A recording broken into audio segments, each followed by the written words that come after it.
আল্লাহ তাআলা কিয়ামতের কঠিন ময়দানে, যেদিন স্বামী স্ত্রীকে চিনবে না, স্ত্রী স্বামীকে দেখে পালিয়ে যাবে, বন্ধু বন্ধুরে চিনবে না, পীর সাহেব মুরিদরে চিনবে না, মুরিদ পীর সাহেবরে চিনবে না, দলের কর্মী তার নেতারে চিনবে না, নেতা তার কর্মীরে চিনবে না, বন্ধু বন্ধুরে দেখে পালাবে। এই কঠিন মুহূর্তে সূর্যটা মাথার কাছে চলে আসবে, জমিনটা তামার জমিন হবে, আজকের জমিনের মতো নয়। মানুষ ঘর্মাক্ত, ক্লান্ত, শ্রান্ত মাথার মগজগুলো কানের ছিদ্র আর নাকের ছিদ্র দিয়ে বেয়ে বেয়ে পড়বে। বিশ্বনবী ফরমান, ময়দানে 7 শ্রেণীর ব্যক্তিকে রব্বুল আলামিন তার আরশের নিচে ছায়া দিবেন। তার মধ্যে প্রথম শ্রেণীর ব্যক্তি হলো ইমামুন আদিল। ইমামুন আদিল, ন্যায়পরায়ণ শাসক, যে ইনসাফের সাথে বিচার করে, যে জাস্টিস সমাজে সার্ভ করে, যে সুশাসন নিশ্চিত করে, ওই ইমামুন আদিল। আদিল শব্দটা বুঝছেন না? ইন্নাল্লাহা ইয়া'মুরু বিল আদল, পাইছেন? আদিল। 7 শ্রেণীর ব্যক্তিকে আল্লাহ তাআলা সুশীতল আরশের নিচে ছায়া দিবেন, যেদিন তার দেয়া ছায়া ছাড়া কোনো ছায়া থাকবে না। এর প্রথম হচ্ছে ইমামুন আদিল, ন্যায়পরায়ণ শাসক। চিল্লায় বলেন সুবহানাল্লাহ। আবার বিশ্বনবী বললেন, ইন্নাল মুকসিতিনা ইনদাল্লাহি আলা মানাবিরা মিন নূর আন ইয়ামিনির রহমান। কিয়ামতের দিন যারা ন্যায়পরায়ণ হিসেবে আল্লাহর সামনে দাঁড়াবে, কিয়ামতের দিন রব্বুল আলামিন তার আরশের ডান দিকে ওই ন্যায়পরায়ণ লোকদের জন্য আরশের ডান দিকে একটা নূরের মিম্বারে তাদেরকে বসার সুযোগ করে দিবে। আল্লাহর আরশের ডান দিকে ন্যায়পরায়ণ লোকদের জন্য আল্লাহ তাআলা নূরের মিম্বার বানাবে। 4টে কেন কথা মনে করেছেন? আল আদাল, জাস্টিস। ইন্নাল্লাহা ইয়া'মুরু বিল আদল। আল্লাহ তাআলা এই আদালতের নির্দেশনা দেয়, সুবিচার, সুশাসন। প্রিয় ভাইয়েরা, এটা আমরা বাংলাদেশে চাই কি চাই না? এই যে অরাজকতা, এই যে অন্যায়, এই যে জুলুম, এই যে ইনকনসিস্টেন্সি, সমাজের অসঙ্গতি, এর প্রধান কারণ জাস্টিস নাই, সুবিচার নাই, সুশাসন নাই। শেষবারের মতো আওয়াজ করে বলেন তো, আমরা বাংলাদেশে আদল চাই কি চাই না? তাহলে প্রথম নির্দেশনা শেষ। আল্লাহ তাআলা তোমাদেরকে আদলের আদেশ দেন। এরপরে আল্লাহ বললেন, আমি তোমাদেরকে ইহসানের আদেশ দেই। ইন্নাল্লাহা ইয়া'মুরু বিল আদলি ওয়াল ইহসান। আমি তোমাদেরকে যেমনি আদলের নির্দেশনা দেই, তেমনি ভাবে তোমাদেরকে ইহসানের নির্দেশনা দেই। ইহসান, আওয়াজ করে সবাই বলেন তো ইহসান। সবাই বলেননি, সবাই বললে এতটুকু আওয়াজ হবে আমি বিশ্বাস করি না। আওয়াজ করে বলুন আল ইহসান। ইহসান মানে কারো প্রতি সফট হার্টেড হওয়া, মহানুভব হওয়া, অনুগ্রহ পরায়ণ হওয়া, অনুগ্রহশীল হওয়া, একে অপরের প্রতি দয়াদ্র হওয়া। একে অপরের প্রতি দয়াদ্র, অনুগ্রহশীল হওয়া ছাড়া মানবিক সমাজ কশিনকালেও গঠন করা সম্ভব না। প্রিয় ভাইয়েরা, সুন্দর আচরণ দিয়ে, ইহসান দিয়ে যা জয় করা যায়, নরম আচরণ দিয়ে যেটা অর্জন করা যায়, কঠোরতা দিয়ে সেটা পারা যায় না। বিষ্ণু ঈসা ইসলাম ইহসান দিয়ে, কোমল আচরণ দিয়ে, তার অনুগ্রহ দিয়ে তিনি অনেক কাফিরের হৃদয়কে জয় করে ফেলেছেন। সাইয়েদনা সুমামা ইবনে উসাল রাদিয়াল্লাহু তাআলা আনহুর কথা মনে পড়ে যায়। তিনি ছিলেন ইয়ামামার বাদশা। মদিনাতে বিশ্বনবীকে হত্যা করার নিয়তে এসেছিলেন। গোপনে গোপনে বিশ্বনবীকে হত্যা করে আবার ইয়ামামাতে তিনি ফিরে যাবেন। কিন্তু কি অবাক করা কাণ্ড, হত্যা করতে পারে নাই, সাহাবাদের হাতে তিনি ধরা পড়ে গেলেন। সাইয়েদনা সুমামা ইবনে উসাল রাদিয়াল্লাহু তাআলা আনহু হত্যার নিয়তে আসলেন, কিন্তু হত্যা করতে পারলেন না। সাহাবারা ওনাকে ধরে ফেললেন, ধরে মসজিদে নববীর পিলারের মধ্যে বেঁধে রাখলেন। সুমামা ইবনে উসাল, সিরাত থেকে শুনে, সিরাত থেকে শোনাচ্ছি, রাদিয়াল্লাহু তাআলা আনহু ইয়ামামার অধিপতি ছিলেন। ইয়ামামা বিশ্বনবীকে হত্যার জন্য আসছেন, ধরা পড়ে গেছেন, এখন মসজিদে নববীতে বেঁধে রাখছে, তার মানে বন্দী। এখন স্ট্যাটাস কি? বন্দী, ক্যাপটিভ। তো বিষ্ণু ঈসা ইসলাম সাহাবাদেরকে বললেন, তার খোঁজ খবর নিও, সুমামা ইবনে উসালের খোঁজ খবর নিও। সাহাবারা বলেন, ইয়া রাসূলুল্লাহ, আপনাকে হত্যা করতে এসেছে, তার তো কঠিন ক্যাপিটাল পানিশমেন্ট হওয়া দরকার, কঠিন শাস্তি হওয়া দরকার। বিশ্বনবী বললেন, না, আমি যেটা জানি তোমরা সেটা জানো না। তোমরা সুমামার সাথে ভালো আচরণ করো, বিশ্বনবী সুমামার কাছে গেলেন। প্রথম দিন যে তিনি কালেমার দাওয়াত দিলেন, ইমানের দাওয়াত দিলেন, ইসলামের দাওয়াত দিলেন, রিসালাতের দাওয়াত দিলেন, আখিরাতের দাওয়াত দিলেন। পরের দিন যে বিশ্বনবী সালাতের দাওয়াত দিলেন, যাকাতের দাওয়াত দিলেন, ইসলাম কি, কিভাবে, কেমন করে পালন করতে হয় চমৎকার আর্টিকুলেট করতে শুরু করলেন। তন্ময় হয়ে সুমামা ইবনে উসাল রাদিয়াল্লাহু তাআলা আনহু বিশ্বনবীর কথাগুলো শুনতে আরম্ভ করলো। একদিন নয়, 2 দিন নয়, টানা 3 দিন বিশ্বনবী সুমামার কাছে ইসলামকে প্রেজেন্ট করেছেন, উপস্থাপন করেছেন। আওয়াজ করে বলেন, কয় দিন? 3 দিন। 3 দিন মসজিদে নববীতে বাধা। আর সাহাবীদেরকে বললেন, তার খোঁজ খবর নিও, তোমরা যে রুটি বানাও এর মধ্যে সবচেয়ে ভালো আটার রুটিটা তারে দিও, সবচেয়ে রিফাইন্ড খেজুর, যেটা পিওর খেজুর, এটা তারে দিও। আর বিশ্বনবী নিজের উট থেকে দুধ দহন করে ওনার বাড়ির এক কর্মচারীকে বলেছেন, দুধ দহন করে সুমামার জন্য নিয়ে যেও। সুবহানাল্লাহ পড়বেন না? সবাই তো অবাক, ইয়ামামা থেকে আসছে নবীকে হত্যা করতে, বিশ্বনবী দেখে তারে জামাই আদর করে, তাকে মজার মজার খাবার দিও, দুধ দিও, আদর আপ্যায়ন করো। একদিন নয়, 2 দিন নয়, টানা 3 দিন বিশ্বনবী এভাবে সুমামার কাছে যে ইসলামকে প্রেজেন্ট করতে আরম্ভ করলেন, ইসলামকে উপস্থাপন করতে শুরু করলেন। আর তাকে চমৎকার এন্টারটেইনমেন্ট, আপ্যায়ন দিতে আরম্ভ করলেন। টানা 3 দিন যখন ইসলামের দ্য বিউটিজ অফ ইসলাম, ইসলামের সুমহান বাণী, সৌন্দর্য তার কাছে উপস্থাপন শেষ, তাকে আপ্যায়ন শেষ, বিশ্বনবী বললেন সাহাবাদেরকে, যাও এবার সুমামার হাতের পায়ের রশি দুটো খুলে দাও। সাহাবারা বললেন, ইয়া রাসূলুল্লাহ, কি বলেন আপনি? ও তো হত্যাকারী, সুযোগ পায় নাই, আপনারে মারতে পারে নাই, ছেড়ে দিলে আবার ও আপনার উপর তলোয়ার নিয়ে ঝাঁপিয়ে পড়বে। নবী, এই সিদ্ধান্ত আপনি নিতে যাবেন না। বিশ্বনবী বললেন, যেটা বলেছি সেটা করো, সুমামার রশিগুলো ছেড়ে দাও, সুমামার হাতে পায়ের রশিগুলো যে তোমরা খুলে দাও। সাহাবারা তর্ক জুড়ে দিলেন, লা ইয়া রাসূলুল্লাহ, এমনটা করবেন না, তো ভয়ঙ্কর, ভয়ঙ্কর খুনি, কি জানি কি হয়ে যায়। বিশ্বনবী বললেন, না, তার হাতে পায়ের রশিগুলো খুলে দাও। সাহাবারা বিশ্বনবীর কথা মতো তার হাতে পায়ের রশিগুলো খুলে দিল। সুমামা মুহূর্তের মধ্যে মসজিদে নববী থেকে বের হয়ে ইয়ামামায় ফিরে না যে মসজিদে নববীর পাশে একটা খেজুর বাগান ছিল, সেখানে চলে গেলেন। সেখানে একটা ছোট্ট কুয়া ছিল, কুয়ার পানি দিয়ে তিনি গোসল করলেন। সুবহানাল্লাহ পড়েন।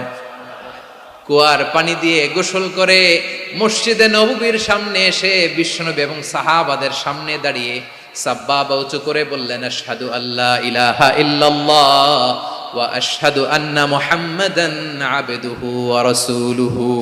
আল্লাহু আকবার। আমি সাক্ষ্য দিচ্ছি আল্লাহ ছাড়া কোনো ইলাহ নাই, আর মুহাম্মদ আল্লাহ তাআলার প্রেরিত বান্দা এবং রাসূল।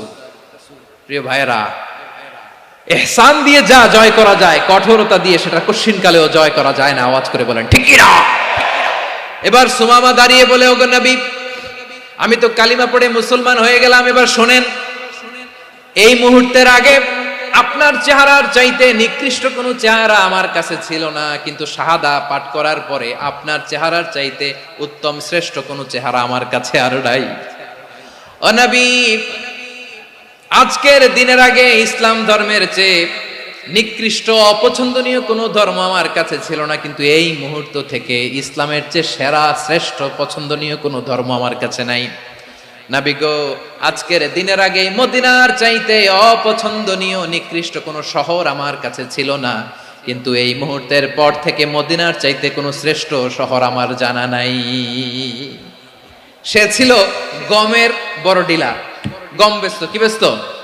তার গম কিনে মক্কার লোকেরা রুটি খাইতো। সে ঘোষণা দিল, আজকে থেকে মক্কাবাসীদের জন্য সব গম আমি হারাম করে দিলাম, মক্কাবাসী এখন না খেয়ে মরে। সুবহানাল্লাহ পড়বেন না? মক্কাবাসী বিশ্বনবীর কাছে আসলেন, এসে বললেন, মুহাম্মদ, আমরা তো তোমার ভাই, তোমার চাচা, তোমার ভাতিজা, তোমার আত্মীয়, তুমি সুমামারে বলো সে যেন আবার গমের সাপ্লাই মক্কার জন্য অনুমতি দিয়ে দেয়। বিশ্বনবীর অনুমতি ক্রমে সুমামা আবার মক্কাতে গম পাঠাতে শুরু করলো। পড়েন সুবহানাল্লাহ।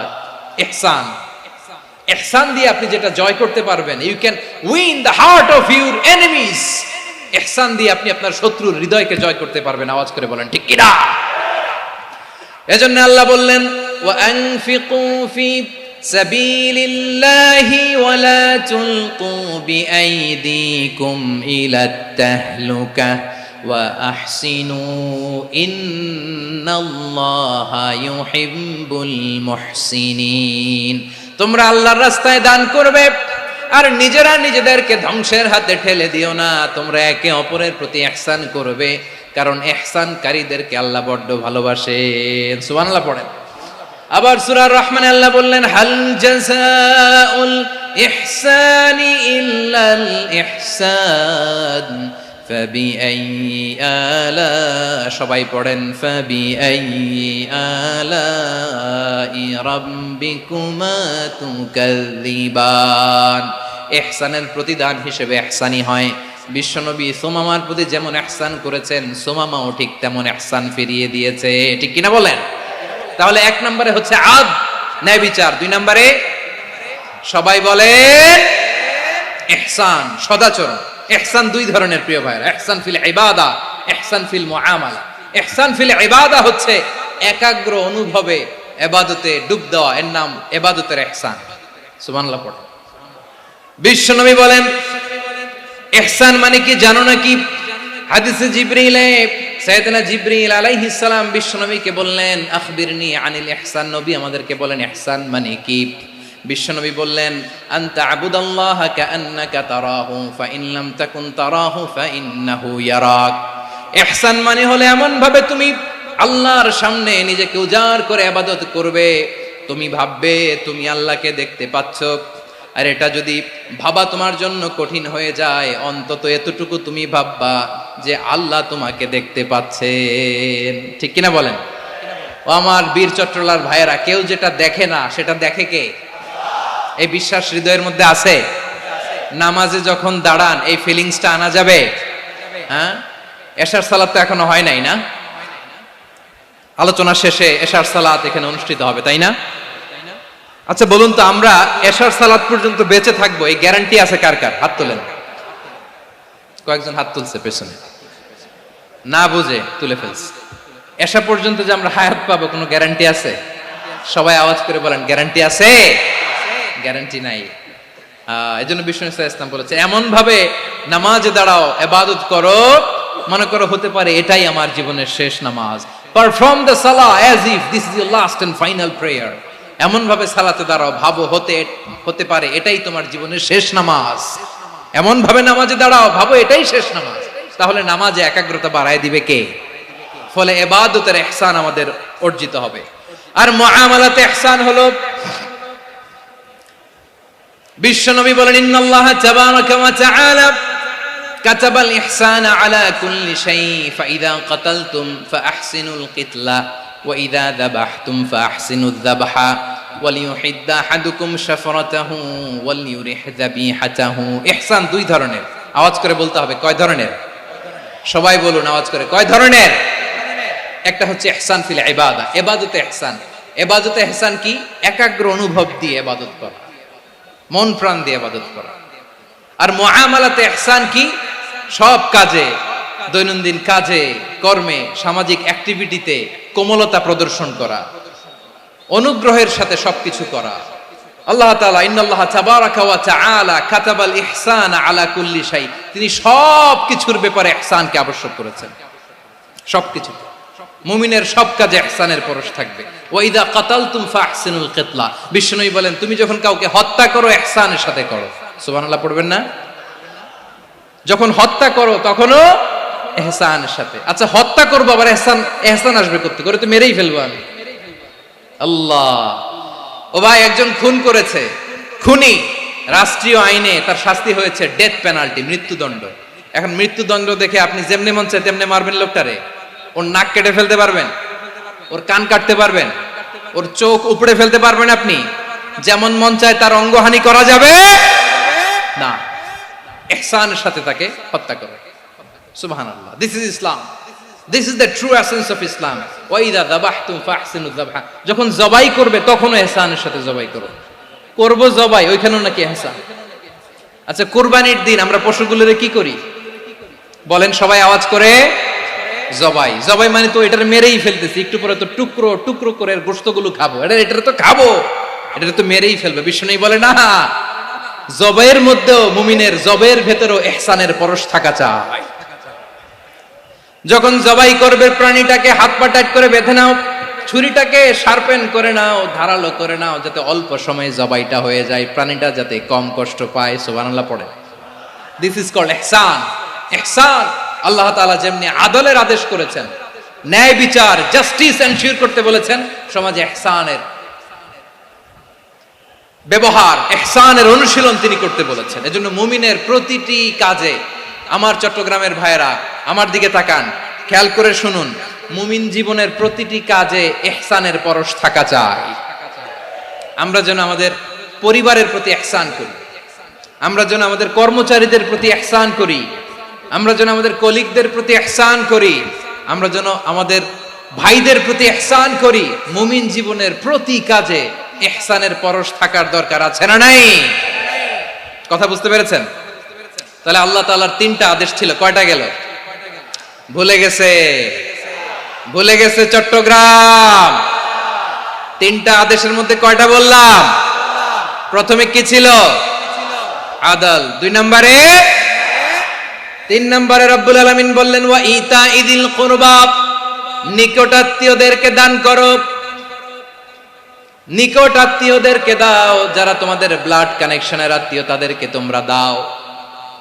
এখানে জেনারেলি বললেন দাও, কি দিব সেটা তিনি এখানে বলেন নাই, সেটা তিনি সূরাতুল ইসরার মধ্যে বলেছেন। আল্লাহ বলেন ওয়া আতিযাল কুরবা হাক্কাহ, নিকট আত্মীয়দেরকে তাদের অধিকার, তাদের প্রাপ্য তোমরা বুঝিয়ে দাও।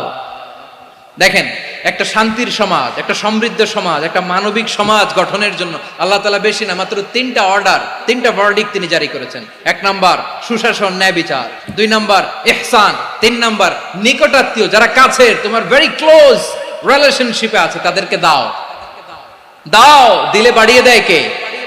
অনেকে দিতে চায় না, কৃপণতা করে। দিলে বাড়ায় দেয় কে? ও মিয়া, মদিনার মধ্যে সবচাইতে গরিব সাহাবী ছিল বেলাল রাদিয়াল্লাহু তাআলা আনহু। ওনার এন্টায়ার অ্যাসেট, সম্পদের পরিমাণ কতদূর জানেন? একটা লুঙ্গি। বেলাল রাদিয়াল্লাহু তাআলা আনহু, ওনার টোটাল ওয়েলথের এস্টিমেশন হচ্ছে মাত্র একটা লুঙ্গি। একটা লুঙ্গি, টোটাল ওয়েলথ এস্টিমেশন, টোটাল সম্পদের পরিমাণ বেলাল রাদিয়াল্লাহু তাআলা আনহুর কি ছিল? কথা বুঝে নাই বোধহয়। কি ছিল? ওই বেলাল রাদিয়াল্লাহু তাআলা আনহুকে বিষ্ণু ইসলাম বলেছেন আনফিক ইয়া বেলাল, ও বেলাল তুমিও দাও। ওয়ালা তাখশা মিন যিল আরশি ইখলালা, আরশের অধিপতির তো কোনো ঘাটতি নাই, তুমি দিলে ওই আল্লাহ তোমারে বাড়ায় দিবে। এজন্য আমার প্রিয় ভাইয়েরা, দিলে কমে না, দিলে বাড়ে। অনেকে ধরে রাখে, নতুন কিছু নিতে পারে না, হাত দিয়ে যেটা ধরে রেখেছেন এটা দিয়ে দেন, বড় একটা ধরার সুযোগ পাবেন। জোরে বলেন ঠিক কিনা? ধরেন 5 কেজি ওজনের একটা ধরে রাখছেন, এখন 10, এটা না ছাড়লে 10 কেজি ধরতে পারবেন আপনি? আচ্ছা, 10 কেজির জিনিস একটা আছে হাতে, ওইটা যদি ছেড়ে দেন তাহলেই না 15 কেজি ধরতে পারবেন। কথা বলেন ঠিক কিনা? তাহলে দিলে বাড়িয়ে দেয় কে? রব্বুল আলামিন বললেন 3 নাম্বার আদেশ হলো তোমাদের প্রতি সমাজটারে কেমন করে মানবিক সমাজ, সুন্দর সমাজ গড়বা। 3 নাম্বার আদেশ হলো ওয়া আতিদাল কুরবা হাক্কা, নিকটাত্মীয়দেরকে তাদের প্রাপ্য বুঝিয়ে দাও। এই নিকটাত্মীয়দেরকে তাদের অধিকার বুঝিয়ে দেওয়া, প্রাপ্য বুঝিয়ে দেওয়াতে আমাদের গাফলতি আছে না নাই? চট্টগ্রামে নাই? মাশাআল্লাহ আছে, আছে। অনেকে দেখবেন অনেক আল্লাহওয়ালা তাহাজ্জুদ গুজার, সেজদা দিতে দিতে কপালে কালো দাগ ফেলে দিছে, সে তার বোনের হকটা আদায় করে নাই। আছে না নাই? হ্যাঁ, এখানেও আছে। সর্বনাশ। অনেক বড় হাজী সাহেব, বিশাল লম্বা দাড়ি, ছেলেরে সব দিয়ে দিছে, মেয়েরে কিছু দেয় নাই, মেয়ের হক আদায় করে নাই। আছে না নাই? এই হাজী সাহেবেরা, এই আল্লাহওয়ালারা কিয়ামতের ময়দানে আটকে যাবে। আপনি অন্যের অধিকার নষ্ট করেছেন, তাদের রাইটস কে ভায়োলেট করেছেন। এজন্য আল্লাহ তাআলা বলেন, কারো অধিকার যদি কেউ নষ্ট করে, ওই সমাজটা মানবিক সমাজ কঠিনকালেও হতে পারে না। এজন্য 3 নম্বর আল্লাহ বললেন ওয়া ইতাইদিল কুরবা, নিকটাত্মীয়দেরকে দাও। কি দিবা? তাদের অধিকার দিয়ে দাও, বোনের অধিকার বুঝিয়ে দাও, মেয়ের অধিকার বুঝিয়ে দাও, ফুফুর অধিকার বুঝিয়ে দাও। দেখবেন অনেক মায়েরা ছেলের পাতে মুরগির রান দেয়, মেয়ের পাতে দেয় মুরগির ঠ্যাং। এরকম আছে না নাই? ছেলেরা কি দেয় মুরগির, মেয়ের পাতে কি দেয়? তো মেয়ের কি মুরগির রান খেতে মনে চায় না? মনে চায় না? এমনটা করা যাবে না। নিকটাত্মীয়দেরকে অধিকার দিয়ে দাও, নিকটাত্মীয়ের সাথে সুসম্পর্ক রাখো। আদেশটা কার? এজন্য প্রিয় ভাইয়েরা, জীবনে যদি বারাকা অর্জন করতে চান, নিকটাত্মীয়দের সাথে সুসম্পর্ক রাখতে হবে, তাদের জন্য উপহার পাঠাতে হবে। বিশ্বনবী বলেন, লা ইয়াদখুলুল জান্নাতা কাতে, যে ব্যক্তি আত্মীয়তার সম্পর্ককে ছিন্ন করে দেয়, সে কশিন কালেও আল্লাহর জান্নাতে ঢুকবে না। আপনি কি এটারে সহজ হাদিস মনে করছেন? এটা সহজ কথা? আপনি ভাবছেন আপনার নামাজ আপনার বাঁচাতে পারবে, আপনার রোজা বাঁচাতে পারবে, আপনার তাহাজ্জুদ আপনারে বাঁচাতে পারবে?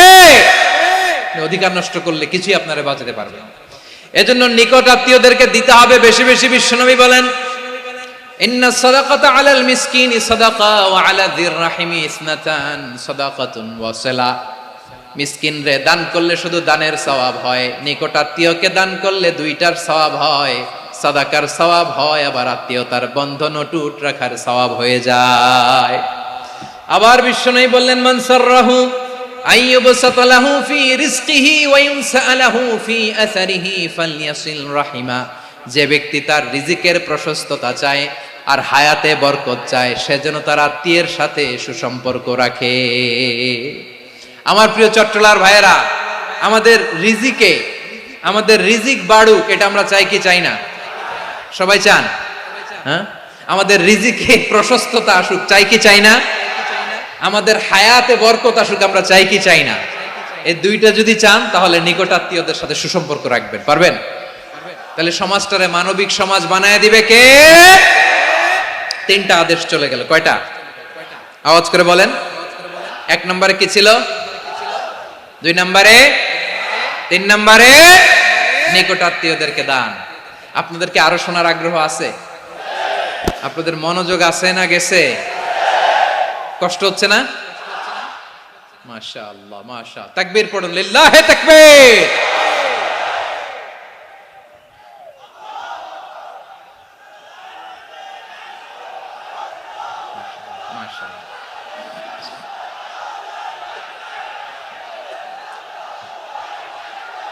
আমার প্রিয় ভাইয়েরা,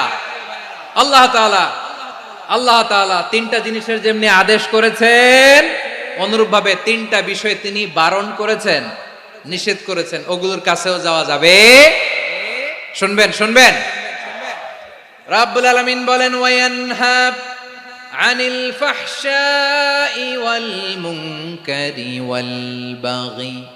আমি যেমনি তিনটি বিষয়ে আদেশ করলাম, অনুরূপ ভাবে তিনটি বিষয়ে বারণ করলাম, নিষেধ করলাম। আমার 1 নাম্বার নিষেধাজ্ঞা হলো অশ্লীলতার প্রতি। ফাহশা, ওয়ায়ানহা আনিল ফাহশা।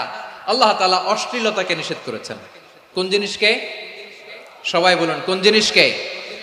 যত ধরনের, যত টাইপের, যত ক্যাটাগরির অশ্লীলতা হতে পারে, সব অশ্লীলতাকে হারাম করেছেন কে? ফাহশা মানে কি?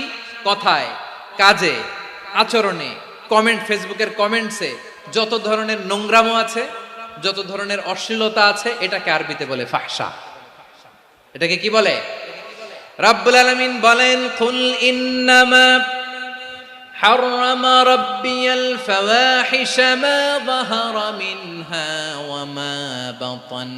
ও নবী, আপনি বলে দেন, আমার রব প্রকাশ্য, অপ্রকাশ্য, স্পষ্ট কিংবা অস্পষ্ট, দৃশ্যমান কিংবা অদৃশ্যমান সব অশ্লীলতাকে হারাম করেছেন। সব ধরনের অশ্লীলতা হারাম, সব ধরনের। আল্লাহ তাআলা আমাদেরকে অশ্লীলতা থেকে বাঁচান, অশ্লীলতা থেকে তিনি আমাদেরকে হেফাজত করুক। পড়েন আমিন। এবার বলেন, আমাদের সমাজে অশ্লীলতা আছে না নাই? চট্টগ্রামে নাই? আমি কই নাই, ওনারা বলে আছে। দেখছেন, আমি সামহাও বাঁচায় দেওয়ার ট্রাই করতেছি, ওনারা বলে আছে। অশ্লীলতা নানা ভাবে, নানা নামে, নানা মোড়কে আমাদের সমাজে আছে না নাই? সংস্কৃতির নামে, ফ্যাশনের নামে, বিনোদনের নামে, উপন্যাসের নামে, কনসার্টের নামে অশ্লীলতা আছে না নাই? আপনি দেখেছেন কনসার্টগুলোর অবস্থা? এই যে আতিফ আসলাম যে আসছে আমাদের দেশে, তারপর কে কে আসছে, আমাদের তরুণ তরুণীরা, আমাদের যুবক যুবতীরা, আমাদের জেনজিরা, কি অবস্থা ওইখানে? হ্যাঁ, কি অবস্থা? কে বাঁচাবে ওদের? কে রক্ষা করবে ওদের ইমানের, ওদের চরিত্রের হেফাজতের গ্যারান্টি কে দিবে? কনসার্টের নামে অশ্লীলতা আছে না নাই? ছেলে মেয়ে একে অপরকে জড়ায় ধরতেছে, একে অপরকে চুমো খাচ্ছে প্রকাশ্যে, দিবালোকে, গণমানুষের সামনে। আল্লাহ তাআলা এই অশ্লীলতা থেকে আমাদেরকে বেঁচে থাকতে বলেছেন, বেঁচে থাকতে বলেছেন। রূপালী জগতের নামে অশ্লীলতা আছে না নাই? এই টার্মটা আপনারা জানেন না? রূপালী জগৎ কি জগৎ? আসলে কি রূপালী জগৎ না অন্ধকার জগৎ? আমার বোনেরা, আপনাদেরকে যে কি বলে তারা বুঝায়, রূপালী জগৎ শুনেই আপনি ভরকে যাবেন না। রূপালী জগতে যে নারী যত বেশি উলঙ্গ, সে নাকি তত বেশি সাহসী। জানেন? বলে এটা একটা সাহসী নারী, খুব সাহসী পদক্ষেপ তার। যত বেশি শরীর থেকে কাপড় নামাতে পারবে, যত বেশি বস্ত্রহীন হয়ে নিজেকে প্রেজেন্ট করতে পারবে, সে নাকি তত বেশি সাহসী। আমার চট্টলার ভাইয়েরা, শয়তানের প্রথমে এজেন্ডা ছিল বনি আদমকে বস্ত্রহীন করা। সে আদম এবং হাওয়া আলাইহিস সালামকে নিষিদ্ধ গাছের ফল খাইয়ে তাদেরকে বস্ত্রহীন করেছে। এই জামিনেও সে আমাদেরকে বস্ত্রহীন করতে চাইবে। এই রূপালী জগতের নামে তারা এটা করে। আমার প্রিয় বোনেরা, আপনি জানেন না আপনার দাম কত? ওরা আপনাদেরকে বিজ্ঞাপনের সস্তা পণ্য বানাতে চায়। ওরা আপনাদেরকে ওদের ভোগের লিপসার টুলস বানাতে চায়। ওরা আপনাদেরকে দিয়ে ওদের খায়েশ পূরণ করতে চায়। এটা আপনাদের জন্য মোটেও ডিগনিটি নয়, এটা আপনাদের জন্য সম্মান নয়।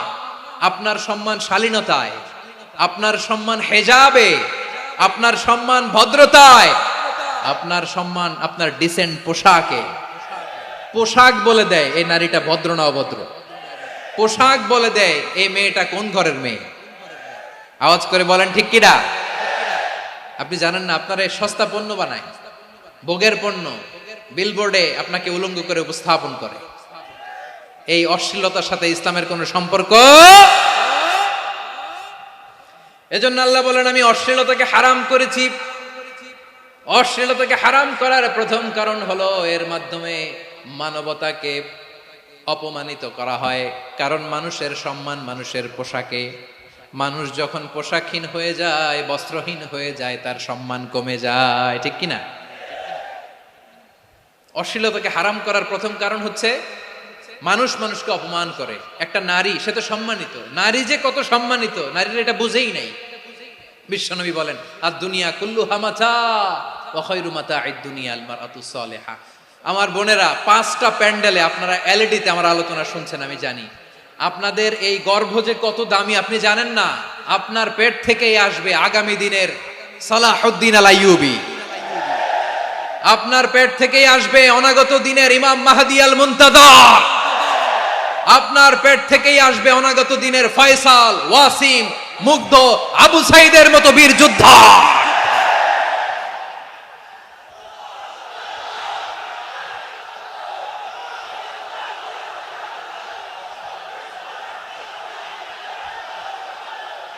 আমার প্রিয় বোনেরা, আমার প্রিয় বোনেরা, বিশ্বনবীর কথার ওজন খেয়াল করেন। আর দুনিয়া কুল্লুহা মাতা ওয়া খায়রু মাতা'আদ দুনিয়াল মারআতুস সালিহা।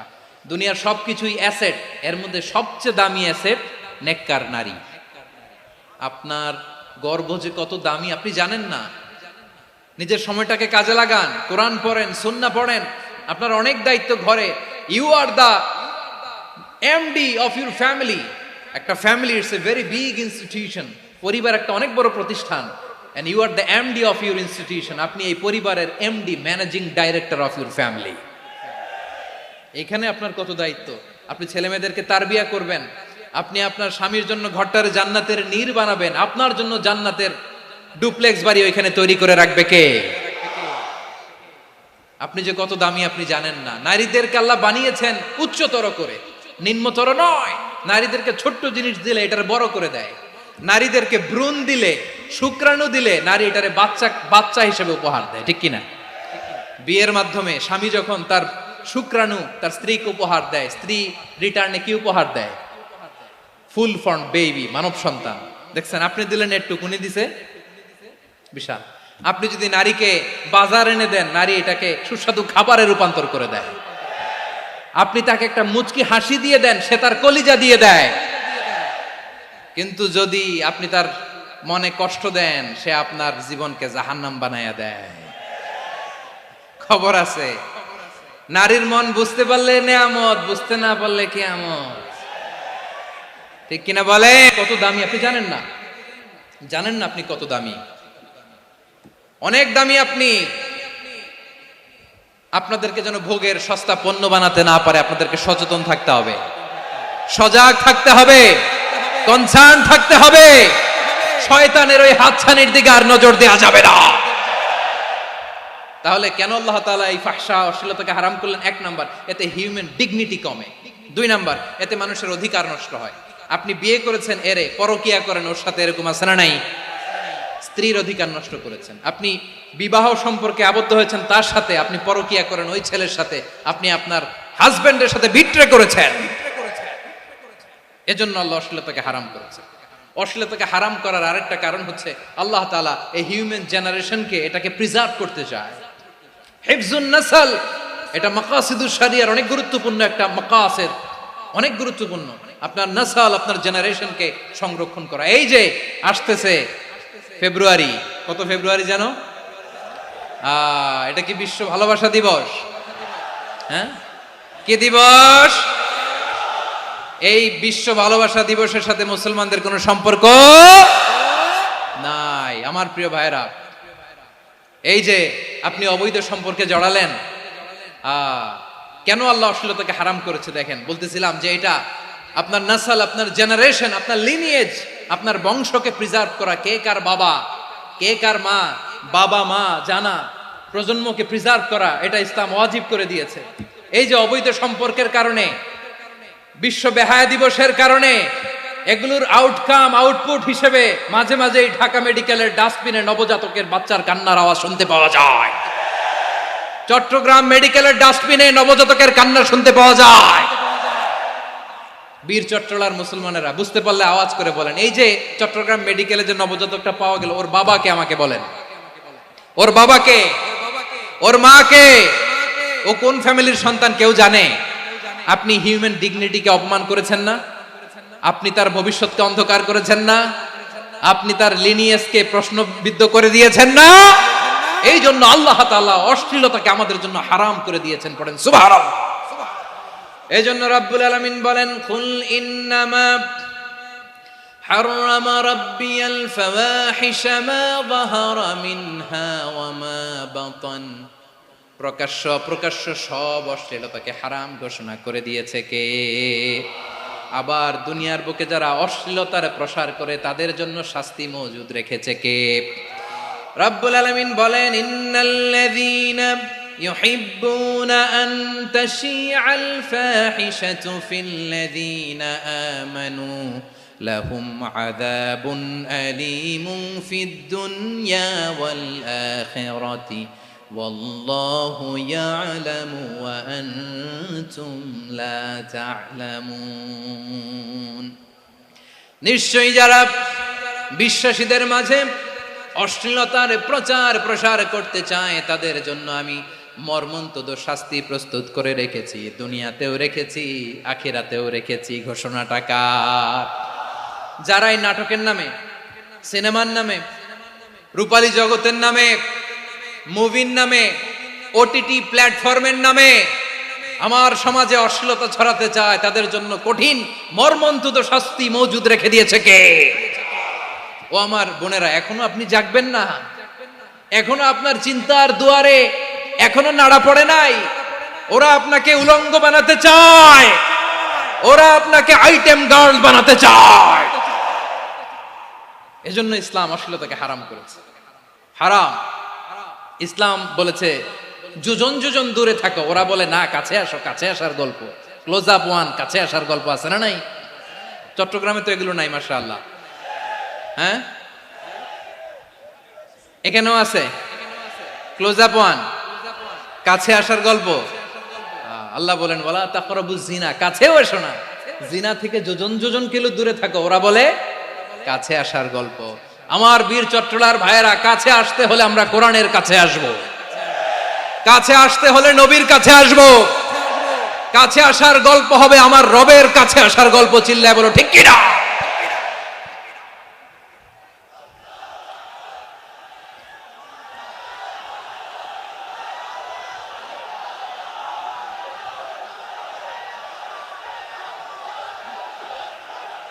বসুন বসুন আমার ভাইয়েরা। তাহলে অশ্লীলতার সাথে আমাদের কোনো সম্পর্ক? সবাই বলতে পারেননি, আওয়াজ করে বলুন, অশ্লীলতার সাথে আমাদের কোনো সম্পর্ক? আমরা এই সমস্ত ক্লোজ আপ ওয়ান, কাছে আসার গল্পের প্রোগ্রামে যাব? আমরা কোন ধরনের অশ্লীল কন্টেন্ট সোশ্যাল মিডিয়ায়, টিভিতে দেখব? কি যুগ যে আমরা কাটাচ্ছি আপনি কল্পনা করতে পারবেন না। পর্ন ইন্ডাস্ট্রি, নারী পুরুষের বস্ত্রহীন যুগল দৃশ্য, এটাকে দিয়ে ওরা কোটি ডলারের ইন্ডাস্ট্রি বানিয়েছে। পুরো মানব ইতিহাসে এরকম জঘন্য সময় মানব ইতিহাস পার করে নাই। পর্ন এটা ইন্ডাস্ট্রি হয়ে গেছে। আমাদের এই যুবকগুলো, জেনজিগুলো, ওদের চরিত্র বাঁচাবে কি করে? কেমন করে হেফাজত করবে ওদের এই মূল্যবান চরিত্র? আমার প্রিয় ভাইরা, এই অশ্লীলতার দ্য লেটেস্ট ভার্সন হচ্ছে LGBT-Q, শরীফ থেকে শরীফা। শুনছেন আপনারা? দেখতে পুরুষ, আসলেই পুরুষ, সুস্থ একজন পুরুষ, 4 সন্তানের বাবা, বলে আমি মনে মনে নারী। দেখতে নারী, সুস্থ নারী, আসলেই সে দিব্যি একজন নারী, বলে আমি মনে মনে পুরুষ। সবচেয়ে ভয়ঙ্কর অশ্লীলতার সবচাইতে লেটেস্ট ভার্সন হচ্ছে এই ট্রান্সজেন্ডারিজম। সুস্থ পুরুষ তার বায়োলজিক্যাল গ্রোথকে হরমোন দিয়ে স্টপ করে দিয়ে সে সার্জারি করে নারী হতে চায়, সুস্থ নারী পুরুষ হতে চায়। পুরুষ পুরুষের প্রতি সেক্সুয়ালি আকর্ষণ বোধ করে, এটা লূত আলাইহিস সালামের কওমের মধ্যে ছিল। এটাকেও আল্লাহ কোরআনে ফাহিশা বলেছেন। ওয়ালুতান ইয ক্বালা লিকাওমিহি আতাতুনাল ফাহিশাতা মা সাবাকাকুম বিহা মিন আহাদিম মিনাল আলামিন। লূত আলাইহিস সালাম বললেন, তোমরা কি এমন এক অশ্লীল কার্যক্রমে ডুব দিলে নাকি যেটা গোটা বিশ্বের কেউ কখনো করে নাই, তোমরাই প্রথম করেছো? পড়েন নাউযুবিল্লাহ। এই পশ্চিমের এই রোগ আমার দেশে যেন আসতে না পারে, আমাদের সজাগ থাকতে হবে। প্রিয় ভাইরা, চিল্লায় বলেন ঠিক কিনা? পশ্চিমের অবস্থা ভয়ঙ্কর। পাশ্চাত্যে, আমি যুক্তরাষ্ট্রে ছিলাম অনেকদিন, কয়েক মাস, বিভিন্ন স্টেটে ঘুরেছি। গার্ডিয়ানরা উদ্বিগ্ন, ছেলে মেয়েদেরকে, ছোট্ট ছেলে মেয়ে, ওদেরকে জিজ্ঞেস করে, তুমি how do you feel right now inside yourself? তুমি ভিতরে ভিতরে কেমন ফিল করো? তোমার কি ছেলে ছেলে লাগে না মেয়ে মেয়ে লাগে? আচ্ছা বলেন, এই ছোট্ট বাচ্চাটা ওকে এগুলো জেন্ডার অ্যাসাইনমেন্ট বলতে এগুলো কিছু বুঝে? এইভাবে মিসগাইড করা হচ্ছে। কৌতূহল বশত ছোট্ট ছেলে যদি বলে আমার তো মেয়ে মেয়ে লাগে, তখন বলে যে না তুমি মেয়ে, ছেলে না। মা বাবা বাধা দিলে ওকে আলাদা গভর্নমেন্ট হাউসে নিয়ে যাবে। ভয়ঙ্করতম অবস্থা। আমরা একটা সময়ে শুনতাম যে হুজুর আমার ছেলেটা খুব ভালো, হাফেজে কোরআন, আল্লাহওয়ালা। হুজুর আমার ছেলে দাড়ি রাখছে, আল্লাহওয়ালা। হুজুর আমার ছেলে 5 ওয়াক্ত সালাত জামাতের সাথে পড়ে, তার মানে আল্লাহওয়ালা। পশ্চিমে যে আমি কি শুনছি জানেন? ওরা বলে হুজুর আমার ছেলেটা ইউনিভার্সিটির একটা মেয়ের সাথে প্রেম করে, ও খুব আল্লাহওয়ালা, হুজুর দোয়া করবেন। এর কারণ ওদের কাছে আল্লাহওয়ালার ক্রাইটেরিয়া হচ্ছে হুজুর আমার ছেলেটা আরেক ছেলের পছন্দ করে নাই, আমার মেয়েটা আরেক মেয়েকে ভালোবাসে নাই, এজন্য আমার ছেলেটা আল্লাহওয়ালা, হুজুর ওর জন্য একটু দোয়া করে দিয়েন। কি চ্যালেঞ্জ ওরা ফেস করতেছে। ওনার ছেলে যে আরেক ছেলেরে বিয়ে করবে না, এটাতেই উনি খুশি যে আলহামদুলিল্লাহ আমার ছেলেটা একটা মেয়েরে ভালোবাসে, আমার মেয়েটা একটা ছেলেরে ভালোবাসে, মানে এটা খুব আল্লাহওয়ালা। নাউজুবিল্লাহ পড়তে পারলেন না? এজন্য অশ্লীলতার সাথে আমাদের কোন সম্পর্ক? রব্বুল আলামিন বলেন ওয়ায়ানহা আনিল ফাহশাই ওয়াল মুনকারি ওয়াল বাগি তিনটা জিনিসকে আমি নিষিদ্ধ করলাম। এক নাম্বার হলো ফাহশা, অশ্লীলতা। দুই নাম্বারে হলো মুনকার, সমস্ত মন্দ কাজ। আপনাদের মনোযোগ আছে না? শেষ করে দিব? আর 2-1 মিনিট শুনবেন? আচ্ছা বলি তাহলে, আর 2-1 মিনিট। তাহলে নিষেধাজ্ঞা জারি করেছেন তিনটা জিনিসের উপর। এক নাম্বার কি? ফাহশা, অশ্লীলতা। দুই নাম্বার মুনকার। মুনকার মানে হচ্ছে যত মন্দ কাজ, খারাপ কাজ, বাজে কাজ, এটার বলে মুনকার। এটার কি বলে? আপনারা পড়ছেন না, তা'মুরুনা বিল মা'রুফি ওয়া তানহাউনা আনিল মুনকার। ভালো কাজের আদেশ, সৎ কাজের আদেশ, অসৎ কাজের নিষেধ। মুনকার, মুনকার হচ্ছে মানুষের স্বাভাবিক বিবেকবোধ যেটাকে খারাপ বলে, ওইটাই মুনকার। পৃথিবীর সব আসমানি গ্রন্থ যেটাকে খারাপ বলেছে, মানুষের স্বাভাবিক বিবেকবোধ যেটাকে খারাপ বলেছে, এগুলো সব মুনকার। যেমন ইফটিজিং, এটা কি ভালো না খারাপ? মজুদদারি, খাদ্যে ভেজাল দেওয়া, ওজনে কম দেওয়া, মাছে ফরমালিন মিশানো, চাঁদাবাজি, টেন্ডারবাজি, দখলবাজি, এগুলো আমাদের স্বাভাবিক বিবেকেই বলে এগুলো খারাপ, এগুলো হচ্ছে মুনকার। আল্লাহ তাআলা এই মুনকার থেকে আমাদেরকে বেঁচে থাকতে বলেন, আর শয়তান এই মুনকারের প্রতি আমাদেরকে উদ্বুদ্ধ করে। আল্লাহ তাআলা বললেন, ইয়া আইয়ুহাল্লাযীনা আমানু লা তাত্তাবিউ খুতুওয়াতিশ শাইতান ফাইন ওয়া মান ইয়াত্তাবি' খুতুওয়াতিশ শাইতানি ফাইন্নাহু ইয়া'মুরু বিল ফাহশাই ওয়াল মুনকার। আল্লাহ বললেন, আমার গোলামেরা শোনো শোনো, ও আমার বিশ্বাসী বান্দারা খবরদার, তোমরা কশিনকালেও শয়তানের পদাঙ্ক অনুসরণ করবে না, কারণ শয়তান তোমাদেরকে অশ্লীলতা এবং মন্দ কাজের দিকে উদ্বুদ্ধ করে। আমাদের কাজ হচ্ছে শয়তান আমাদেরকে যেদিকে নিতে চায় আমরা তার উল্টা দিকে যাব, ঠিক কিনা বলে? শয়তান এই মন্দ কাজকে আমাদের কাছে বিউটিফাই করে, চাকচিক্যময় করে আমাদের সামনে উপস্থাপন করে। এজন্য আল্লাহ বলেন মুনকারকে থামাতে হবে, মুনকার প্রতিরোধ করতে হবে। মুনকার প্রতিরোধের দায়িত্ব শুধু আমাদের নাকি? শুধু আপনার খতিব সাহেবের, ইমাম সাহেবের, নাকি মুসলিম উম্মার সবার? আওয়াজ করে বলুন, মুনকার, অসৎ কাজ প্রতিরোধের দায়িত্ব কার? রাব্বুল আলামিন বলেন, কুনতুম খায়রা উম্মাতিন উখরিজাত লিন-নাসি তা'মুরুনা বিল মা'রুফি ওয়া তানহাউনা আনিল মুনকার। তোমাদেরকে শ্রেষ্ঠ জাতি করে জমিনের মধ্যে আবির্ভূত করা হয়েছে, যাতে করে তোমরা জমিনের ভেতরে সৎ কাজের আদেশ করতে পারো আর অসৎ কাজের নিষেধ করতে পারো। উম্মাহ কুনতুম খায়রা, তাহলে গোটা উম্মার দায়িত্ব, এটা বুঝতে পারছেন তো? আচ্ছা, আরো নিচে আসেন। এরপরে আল্লাহ বললেন, শুধু উম্মাহ না, এই জমিনের রাজত্ব আমি যাদের হাতে দেই, এই জমিনের মালিক আমি যাদেরকে বানিয়ে দেই, যাদেরকে আমি সরকারের দায়িত্ব দেই, তাদেরকেও মুনকার প্রতিরোধের দায়িত্ব দিয়েছে কে? আল্লাহ বলেন, যারা ক্ষমতার মসনদে বসেছে তাদেরকে 4 দফা কর্মসূচি আমি আল্লাহ দিলাম। আওয়াজ করে বলেন, কয় দফা? আল্লাহ বলেন, আল্লাযীনা ইম্মাক্কান্নাহুম ফিল আরদি আকামুস সালাতা ওয়া আতাউয যাকাতা ওয়া আমারু বিল মা'রুফি ওয়া নাহাউ আনিল মুনকার ওয়ালিল্লাহি আকিবাতুল উমুর। যারা এই জমিনের উত্তরাধিকার হয়েছে তারা 4 দফা কর্মসূচি নিয়ে সামনে আগাবা।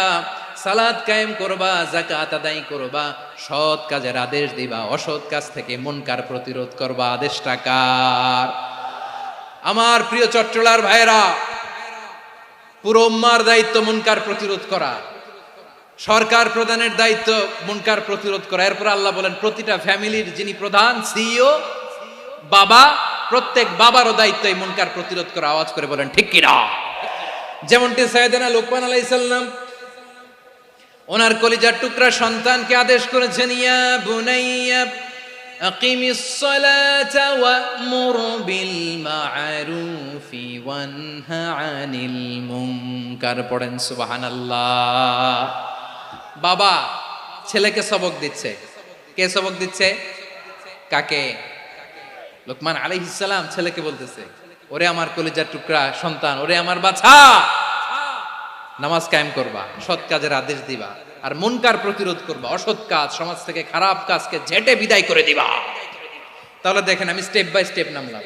পুরা উম্মার দায়িত্ব, জমিনের উত্তরাধিকারী আল্লাহ যাদেরকে বানিয়েছেন সরকার, তাদের দায়িত্ব, প্রতিটি ফ্যামিলির প্রধানের দায়িত্ব, এরপরে বিশ্বনবী বলেন সচেতন প্রতিটি মুসলিমের দায়িত্ব সমাজ থেকে মুনকারকে উৎখাত করা। বিশ্বনবী বলেছেন মান রাআ মিনকুম মুনকারান ফালিয়ুগাইয়িরহু বিয়াদিহি ফাইন লাম ইয়াস্তাতি ফাবিলিসানিহি ওয়া ইন লাম ইয়াস্তাতি ফাবিকলবিহি ওয়া যালিকা আযআফুল ঈমান। সমাজে যে মুনকার দেখবে, খারাপ কাজ দেখবে, সে যেন হাত দিয়ে সেটাকে থামায়। কি দিয়ে? আপনাদের তো হাত নাই না? হাত আছে, হাত আছে। ওরা যেই হাত দিয়ে অন্যায় করে ওইটা প্রতিরোধের জন্য আমাদেরও হাত আছে না নাই? থামাতে হবে, থামাতে হবে।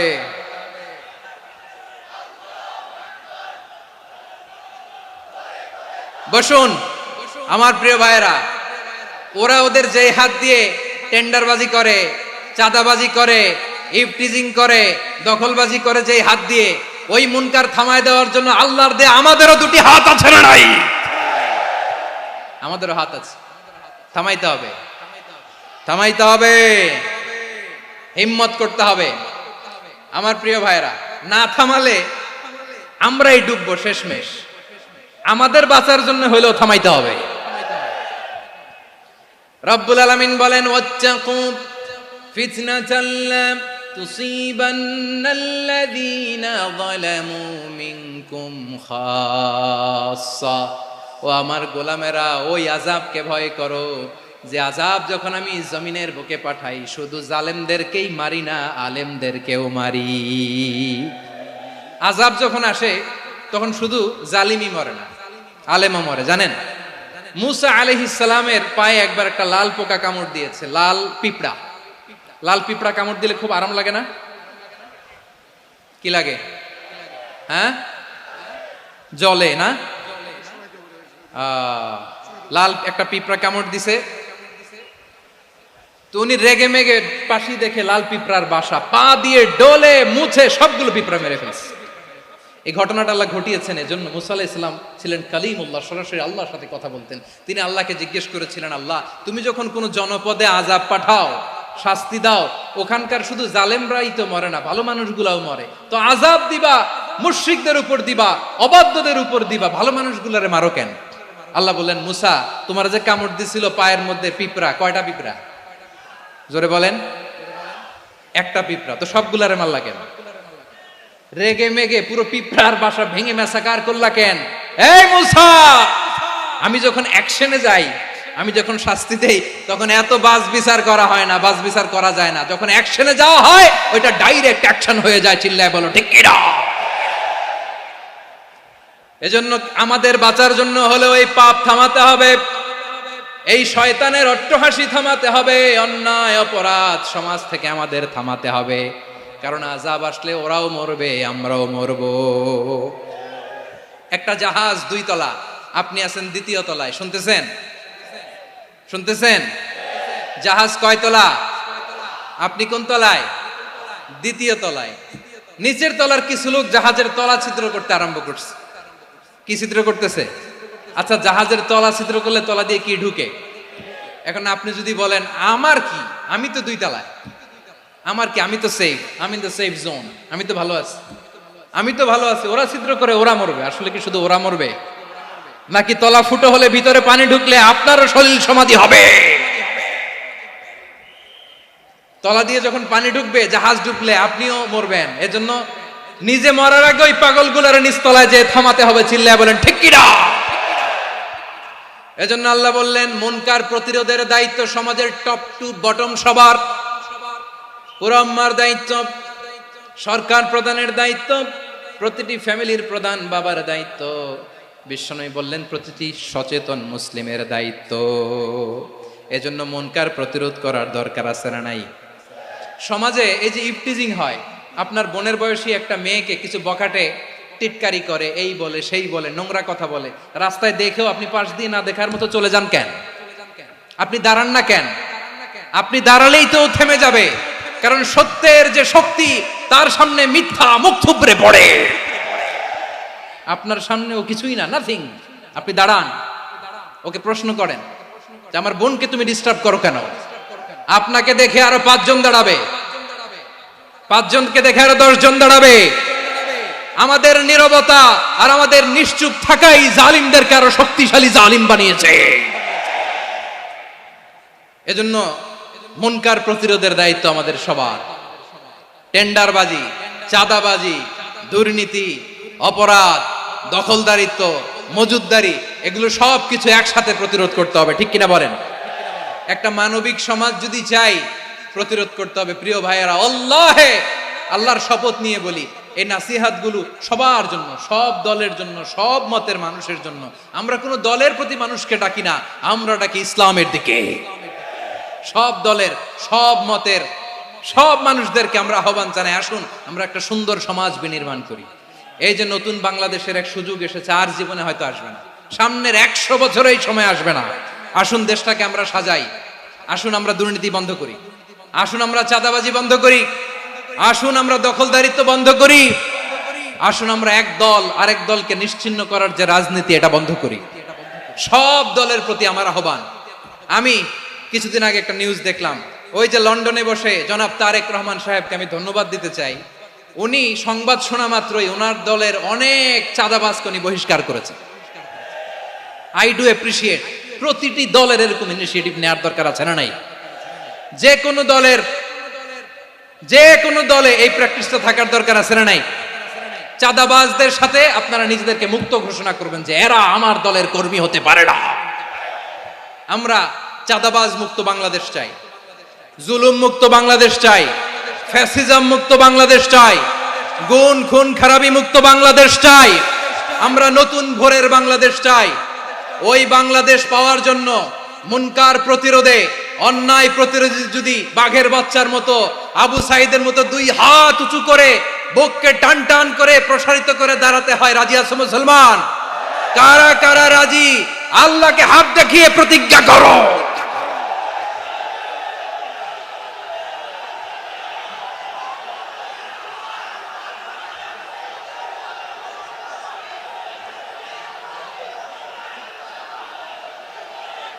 আমার প্রিয় ভাইয়েরা, বসুন বসুন আমার ভাইয়েরা। রাব্বুল আলামিন বলেন, ওয়ায়ানহা আনিল ফাহশাই ওয়াল মুনকারি ওয়াল বাগি ইয়াইদুকুম লাআল্লাকুম তাযাক্কারুন। বসুন। আল্লাহ বললেন, আমি অশ্লীলতাকে নিষেধ করি, আমি সব ধরনের মন্দ কাজকে নিষিদ্ধ করি, সব শেষে আমি সীমা লঙ্ঘনকে তোমাদের জন্য নিষিদ্ধ করি। আলোচনা মনে আছে তো, না ভুলে গেছেন? নিষিদ্ধ করেছেন কয়টা জিনিস? 1 নম্বরে অশ্লীলতা, 2 নম্বরে মুনকার তথা সব মন্দ কাজ, 3 নম্বরে আল বাগি, সীমা লঙ্ঘন, ক্রসিং দ্য লিমিট। সীমা লঙ্ঘন করা ভালো না। We all should know our limits. চিল্লায় বলেন ঠিক কিনা? একই আয়াতে আল্লাহ বললেন, কুল ইন্নামা হাররামা রাব্বিয়াল ফাওয়াহিশা মা যাহারা মিনহা ওয়া মা বাতানা ওয়াল ইসমা ওয়াল বাগিয়া বিগাইরিল হক। অন্যায় ভাবে যে অবাধ্য হয়, যে সীমা লঙ্ঘন করে, তাদেরকেও আমি এটা হারাম করে দিলাম। সীমা লঙ্ঘন করা হারাম, সীমা লঙ্ঘন করা হারাম। আল্লাহ বারবার বারবার আমাদেরকে ওয়ার্নিং দেয়। যখন আমরা থামি না তখন আল্লাহ ধরে, আর যখন ধরে তখন ছাড়ে না। ধরে ধরে ধরে না, ধরলে আল্লাহ। ফেরাউনকে কিন্তু হুট করে ধরে নাই, আপনারা জানেন 9 বার ওয়ার্নিং দিয়েছে। ফেরাউনকে আল্লাহ তাআলা ওয়ার্নিং দিয়েছিল কয়বার? বীর চট্টলার বীর সেনানীরা আওয়াজ করে বলেন, ফেরাউনকে ধরার আগে ওয়ার্নিং দেয়া হয়েছিল কয়টা? রাব্বুল আলামিন বলেন, ওয়ালাকাদ আতাইনা মূসা 9 আয়াতিন বাইয়িনাত। 9টা মুআজিজা দেখিয়েছি। 1 2 3 বারবার এইভাবে রিমাইন্ডার, ওইভাবে রিমাইন্ডার, এইভাবে নসিহাত, ওইভাবে দাওয়া। ফাকুলা লাহু কাওলান লাইয়িনা, নরম করে বলো, সফট করে বলো, যত ওয়ে হতে পারে দাওয়া মেথডোলজি। মূসা আলাইহিস সালামের সব অ্যাপ্লাই শেষ। 10ম বারে যে আল্লাহ ধরছে, 10ম বারে যে ধরেছে। এজন্য আল্লাহ বলেন, আমি সীমা লঙ্ঘনকে পছন্দ করি না। কোরআনের অন্য আয়াতে বাগীকে বলা হয়েছে আল ইতিদা, সীমা লঙ্ঘন যারা করে তাদেরকে আল্লাহ বলেছেন মুতাদিন। وقاتلوا في سبيل الله الذين يقاتلونكم ولا تعتدوا إن الله لا يحب المعتدين। আমি সীমা লঙ্ঘনকারীদেরকে কোশ্চিনকালেও পছন্দ করি না। আমরা যেন সীমা লঙ্ঘন না করি, রাজি আছেন তো? যে কোনো ক্ষেত্রে ইবাদতে যেন সীমা লঙ্ঘন না করি। অনেকে আমরা ইবাদতে সীমা লঙ্ঘন করে ফেলি। বিশ্বনবী সাল্লাল্লাহু আলাইহি ওয়াসাল্লাম যেটা শিখিয়েছেন এর বাইরে যে অতিরিক্ত বুজুর্গ হতে চায় এরকম আছে না নাই? করা যাবে না, কোনো ক্ষেত্রেই সীমা লঙ্ঘন করা যাবে, এমনকি যুদ্ধ ক্ষেত্রেও না। বিশ্বনবী সাল্লাল্লাহু আলাইহি ওয়াসাল্লাম বলেন খবরদার যুদ্ধ ক্ষেত্রেও সীমা লঙ্ঘন করো না। কি সুন্দর ইসলাম আমরা পেয়েছি। বিশ্বনবী বলেন খবরদার যুদ্ধের ময়দানে কোনো নারীর গায়ে হাত তোলো না, কোনো শিশুর গায়ে হাত তোলো না, কোনো গবাদি পশু হত্যা করো না, কোনো শস্য ক্ষেত্র ধ্বংস করো না, ইবাদতরত অন্য ধর্মের কোনো সন্ন্যাসীর গায়ে হাত তুলো না। বলেন সুবহানাল্লাহ। তাহলে আমরা সীমা লঙ্ঘন করতে পারবো? প্রিয় ভাইরা, একটা সুখী সমৃদ্ধ শান্তির সমাজ, মানবিক সমাজ যদি আমরা গঠন করতে চাই, আমাদের আল্লাহর দেয়া কয়টা আদেশ মানতে হবে বলেন দেখি? সবাই বলেন কয়টা? আর বেঁচে থাকতে হবে কয়টা জিনিস থেকে? আওয়াজ করে বলেন কয়টা? আচ্ছা, আদেশ নাম্বার 1 কি ছিল বলেন? আল্লাহর আদেশ কি? 1 নাম্বার আদাল, ন্যায়পরায়ণতা। আমরা সুবিচার, সুশাসন, ন্যায় বিচার চাই কি চাই না? 2 নম্বরে কি ছিল? মাশাআল্লাহ, আওয়াজ করে বলেন 2 নম্বরে কি ছিল? ইহসান। আমরা যেন সবার প্রতি দয়া পরবশ হই, ইহসান করি। 3 নম্বরে কি ছিল? নিকটাত্মীয়দের দান করা, তাদের অধিকার প্রাপ্য বুঝিয়ে দেওয়া। পাশাপাশি 3টা জিনিস থেকে আল্লাহ বারণ করেছেন, নিষেধ করেছেন। তার প্রথমটা ফাহশা, অশ্লীলতা। অশ্লীলতার সাথে আমাদের কোনো সম্পর্ক। আজকের এই ঐতিহাসিক চট্টগ্রামের প্যারেড ময়দান থেকে আমরা যত ধরনের মা তাহারা মিনহা মা বাতান, প্রকাশ্য অপ্রকাশ্য, দৃশ্যমান অদৃশ্যমান, সব অশ্লীলতা থেকে নিজেদেরকে মুক্ত ঘোষণা করলাম। অশ্লীলতাকে আমরা না বলে দিলাম। আওয়াজ করে সবাই বলুন নো। অশ্লীলতার সাথে আমাদের কোনো সম্পর্ক। 2 নম্বর নিষেধাজ্ঞা কি ছিল? আল মুনকার, সমাজের যত মন্দ কাজ এগুলোকে আমরা প্রতিরোধ করব। রাজি আছেন তো সবাই? 3 নম্বরে আল বাগি, সীমালঙ্ঘন। কোন মুসলিম সীমালঙ্ঘন করে না, এমনকি যুদ্ধ ক্ষেত্রেও না। আওয়াজ করে বলেন ঠিক কি না? রব্বুল আলামিন শেষে বললেন ইয়াইদুকুম লাআল্লাকুম তাযাক্কারুন। আল্লাহ তোমাদেরকে উপদেশ দেন যাতে তোমরা শিক্ষা গ্রহণ করো। আমরা উপদেশ দিব, আমরা জোর করে কাউরে কিছু মানাতে চাই না। লা ইকরাহা ফিদ্দিন ওয়া যাক্কির ফা ইন্না যিকরা তানফাউল মুমিনিন। উপদেশ দিলে এটা মুমিনদের কাজে দেয়। লাস্তা আলাইহিম বিমুসাইতির ইন্নামা আনতা মুযাক্কির। নবী হে, আপনি রিমাইন্ডার দাতা, আপনি উপদেশ দিবেন। আমরাও বিশ্বনবীর এই হাদিসগুলো থেকে, কোরআনের আয়াত থেকে রিমাইন্ডার, এই কথামালা, বাণী বাহক হিসেবে এই বাণীগুলো আপনাদের সাথে কাছে পৌঁছে দিলাম। আমরা আল্লাহ তাআলার কাছে প্রার্থনা করি, আল্লাহ আমরা যেন আদল দিয়ে আমাদের সমাজকে গঠন করতে পারি।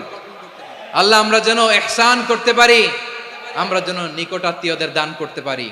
আল্লাহ যত ধরনের অশ্লীলতা, অনাচার, মন্দ কাজ, সীমালঙ্ঘন, অবাধ্যতা থেকে যেন আমরা বেঁচে থাকতে পারি। আল্লাহ তাআলা আমাদের সবাইকে কথাগুলো বোঝার ও আমল করার তৌফিক দান করুক। হাযা মা ইনদি ওয়াল ইলমু ইনদাল্লাহ আলাইহি তাওয়াক্কালতু ওয়া ইলাইহি উনীব। প্রিয় ভাইরা, আমি আপনাদের সবার জন্য দোয়া করি, আপনারাও আমার জন্য দোয়া রাখবেন। আমাদের পাশেই আছেন আমাদের সকলের শ্রদ্ধাভাজন, আমাদের মুরব্বী আওলাদে রাসূল আনোয়ার হোসেন তাহের জাবির আল মাদানী হাফিজাহুল্লাহ ওয়া রাআ। সবাই বসুন। উঠবেন না? কেউ উঠবেন না? উঠলেন কেন? উঠলেন কেন? প্যারেড ময়দানের প্রোগ্রাম তো এরকম হইতে পারবে না। বসুন। এটা আল্লামা সাঈদীর স্মৃতি বিজড়িত মাহফিল। বসুন, বসুন। এই মাহফিলের আদব আছে। বসুন, বসুন। সুশৃঙ্খল ভাবে আমরা আখিরি মোনাজাতে অংশগ্রহণ করব।